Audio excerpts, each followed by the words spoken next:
మీరు యుద్ధం చెప్పండి రా. ఎంతో మంది వైసీపీ గుండా ఎమ్మెల్యే కొడుకులు వస్తారు. చాలా విసుకున్నారు. కొడకలరా రండి అందరూ బయటికి కొడకలరా.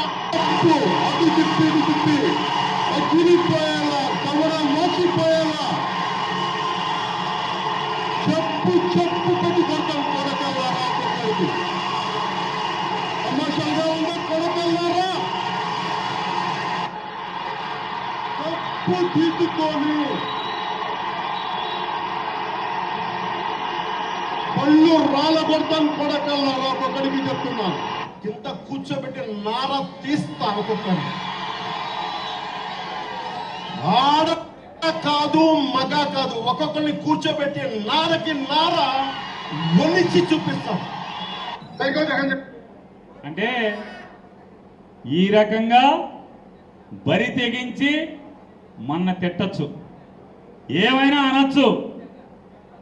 ఏమయ్యారా వీడియోలు పెట్టండి రా, రేపటి నుంచి ఈ పెట్టండి, ఈ వీడియోలు వేసి చర్చా కార్యక్రమాలు పెట్టండి రా. ఎలా పెట్టరా? నిన్నటి దాకా జగన్మోహన్ రెడ్డి పేరు మీద బియ్యం పట్టుకెళ్ళారు మీ ఇంటికి. నిన్న ఒక్కరోజు పేరు నాని పేరు మీద బియ్యం పట్టుకెళ్ళారు కదా, వీళ్ళ పేరు మీద కూడా పెట్టి బియ్యం పట్టుకెళ్ళండిరా మీరు. వాళ్ళ బియ్యం రుచిగా ఉండవా? వాళ్ళ బియ్యం రుచిగా ఉండవా?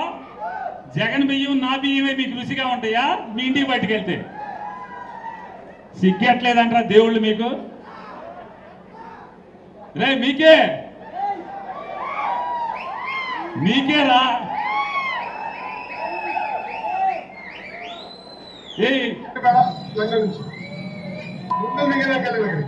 అయ్యా, మనం సైకోకి భయపడే బ్యాచ్ కాదు, ఆ సైకోలకి తోలు తీసే బ్యాచ్. మేము వచ్చేది మేమే. కడ్రాయర్ తో గుడివాడలో ఊరేగింపు చేపించే బాధ్యత ఈ లోకేష్ తీసుకుంటారు. ఒక్క నిమిషం ఆగాలి. అతనేమంటాడు? సైకోలు అంట. మనం ఎర్ర బుక్కు రాసి ఈ రకంగా దుర్మార్గాలు చేస్తున్నాడు సైకోనా? జనానికి గొప్పగా పరిపాలించినాడు జగన్మోహన్ రెడ్డి సైకోనా? ఎవడు సైకో?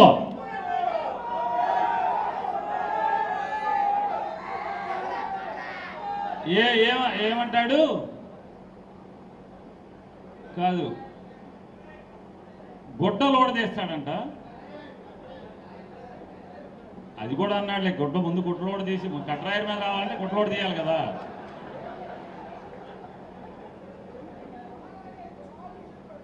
ఇంకోటి లేదు, ఇంకోటి కూడా అన్నాడు,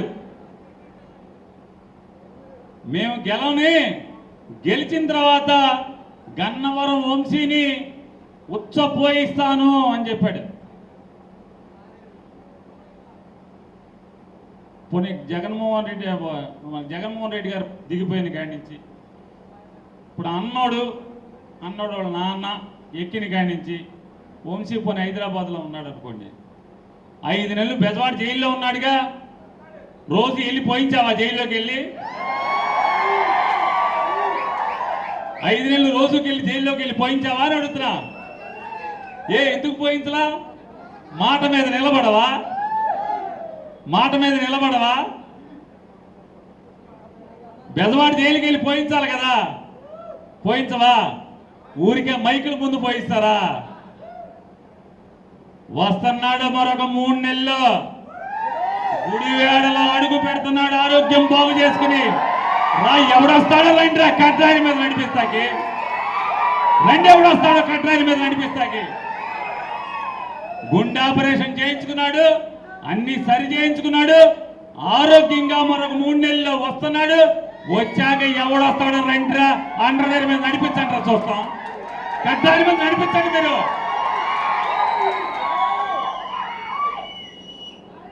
తర్వాత ఇంకో ముసలినాయలు వచ్చాడు, ఆడేం మాట్లాడు చూడండి. డబ్బుగా 3 లేడు తెలుసు. ఆ డబ్బు పవర్ స్టిల్ ఈజ్ సో ఇదే నచ్చింది చాలా వచ్చింది ఓడిపోయాడు కానీ చావలేదు ఓడిపోయాడు కానీ సావలేదని అవును ఈ చావ ఆడికి 80 ఏళ్ళు వచ్చినా ఆడి ఇంకా సావలేదు. ఆయన పాత్రుడు గాడు. తర్వాత సచివులు కూడా దానికి అవును సచివులు కూడా దానికి ఆ తాడేపల్లి ప్యాలెస్ దద్దమ్మకి చెప్తా ఉన్నా, అరే బోసడీకే నీకు దమ్ముంటే తెలంగాణ పోలీసులకు ఎవరో నోటీసు, నువ్వు తమిళనాడు పోలీసులకి ఇవ్వ నోటీసు, యూపీ పోలీసులకి ఇవ్వ నోటీసు, గుజరాత్ పోలీసులకి ఇవ్వ నోటీసు, నీ గుంటూరు ఎస్పీకి ఎవరో బోసడీకే నోటీసులు. ఏంట్రా ఏంట్రా ఏంట్రా ఏంట్రా చేస్తున్నా?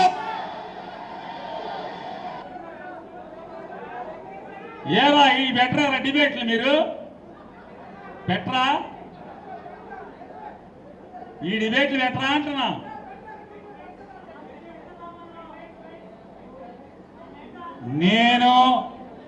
నేను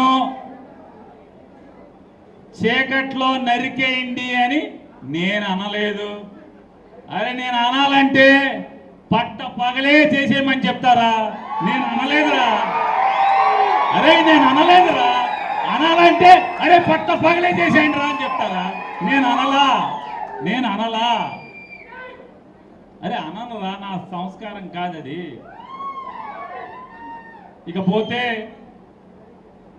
ఇకపోతే ఇవాళ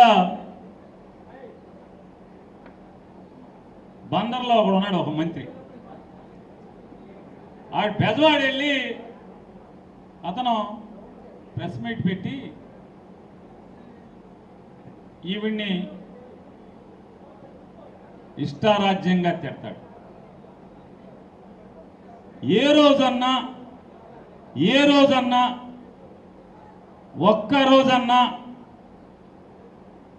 కాగిత అంగట్లో కొడుకుని కానీ, కొల్లు పక్కనే ఉన్న కొల్లు రవీందర్ని కానీ, లేదా ఇటు పక్కన ఉన్నటువంటి గుడివాడవాడిని కానీ ఎప్పుడన్నా మహాతల్లి నోరు తెరిచి, ఆఖరికి చంద్రబాబునన్నా నోరు తెరిచి ఎప్పుడన్నా తిట్టిందా?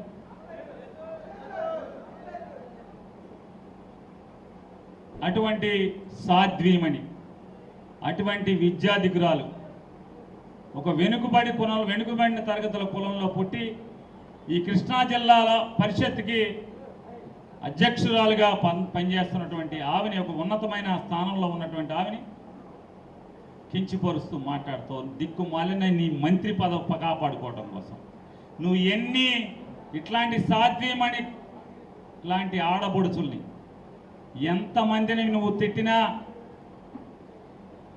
ఎంతమందిని ఆడపిల్లల్ని నువ్వు ఇష్టారాజ్యంగా అసహ్యంగా మాట్లాడినా చంద్రబాబు నాయుడు నీ మంత్రి పదవి పీకటం మాత్రం ఆగడనేది మాత్రం తెలుసుకోకూడదు రవీంద్ర.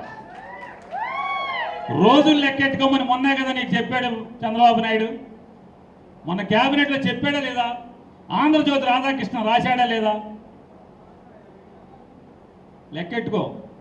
నువ్వు నన్ను తిట్టి, ఉప్పాల రాముని తిట్టి, బంగారం లాంటి తల్లి ఉప్పాల హారికని తిడితే, అరే మీ అందరికీ చెప్తున్నాం, ఒక అమాయకురాలైనటువంటి, ఒక ఉత్తమరాలైనటువంటి, వెనుకబడిన కులానికి చెందినటువంటి ఒక ఆడబడుచు పెట్టుకున్న కన్నీరు మీ మూలంగా, పచ్చ సైకోలు మూలంగా ఆవిడ కంట్లోంచి నేల మీద పడినటువంటి ప్రతి కన్నీరు మీ పచ్చ సైకోళ్ళగాళ్ళందరినీ కూడా ఇంటికి పంపించడం ఖాయం అనేది కూడా నేను ఇవాళ మీరు రాసి పెట్టుకోమని చెప్తున్నాను.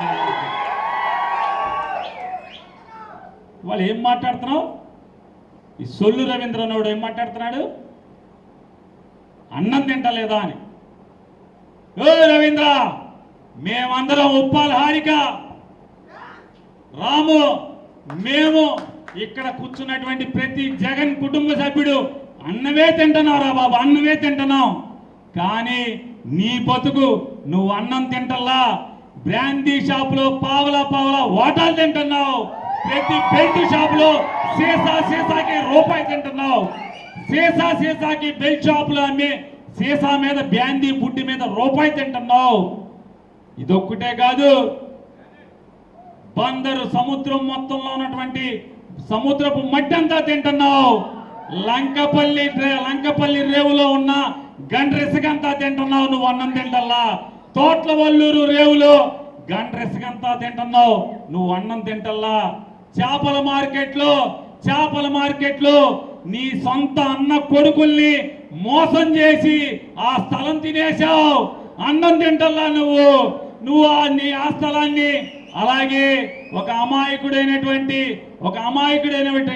పిచ్చి కాపోడి స్థలాన్ని దొబ్బేసి, లంకిశెట్టి వాళ్ళ స్థలం దొబ్బేసి ఆ నీ అన్న స్థలం లంకిశెట్టి స్థలంలో మెగా కృష్ణారెడ్డి పోర్టు కడుతున్న సిమెంటు కాంక్రీటు తినేసి నువ్వు డాబా పెద్ద కాంప్లెక్స్ అంటున్నావు. నువ్వు అన్నం తింటల్లా. బందరకోటలో ఉప్పుడికి 9.5 ఎకరాలు, ఎకరం 2 కోట్లు పెట్టి కొని ఐస్ ఫ్యాక్టరీ కడుతున్నావు. అన్నం తింటల్లా. Ice factory తినేసావు. నువ్వు అక్కడ అన్నం తినకుండా ఇంకొక ఫ్యాక్టరీ కడుతున్నావు. నువ్వు అన్నం తినకుండా స్థలాలు వ్యాపారాలు కోట్లు నోట్లు తింటున్నావు. అన్నం తింటల్లా. కొల్లు రవీంద్ర, మేము ఇక్కడ కూర్చున్న ప్రతి ఒక్కడు నికార్సిగా అన్నమే తింటున్నాం, వండుకు తింటున్నాం. కానీ నువ్వు అన్నమే తింటున్నావు. అరే నీది దిక్కుమాలిన బతుకురా. అన్నం తినలేకపోతున్నావు, డబ్బే తింటున్నావు, లేదా మెగా కృష్ణారెడ్డి కాంక్రీట్ తింటున్నావు, బ్రాందీ షాపుల్లో పావులా వాటా తింటున్నావు, బ్రాందీ షాపుల మీద లైసెన్స్ ఇచ్చి డబ్బులు తింటున్నావు. గవర్నమెంట్ కొనే ప్రతి సీసా మీద, సారా సీసా మీద డబ్బు తింటున్నావు. నువ్వు అన్నం తింటల్లా. నువ్వు బెజవాళ్ళలో నువ్వు ఏం కొంటున్నావో, స్థలాలు కొట్టి తింటున్నావో అన్ని తింటున్నావు. నేను నిన్ను అడుగుతున్నా, నువ్వు అన్నం తింటలేదనే దానికి, నువ్వు అన్నం తింటల్లా ఏం తింటున్నావు అనే దానికి నేను ఒకటే అడుగుతున్నా. 2024 మే మాసంలో ఎన్నికల కమిషన్కి ఇచ్చినటువంటి నీ అఫిడవిట్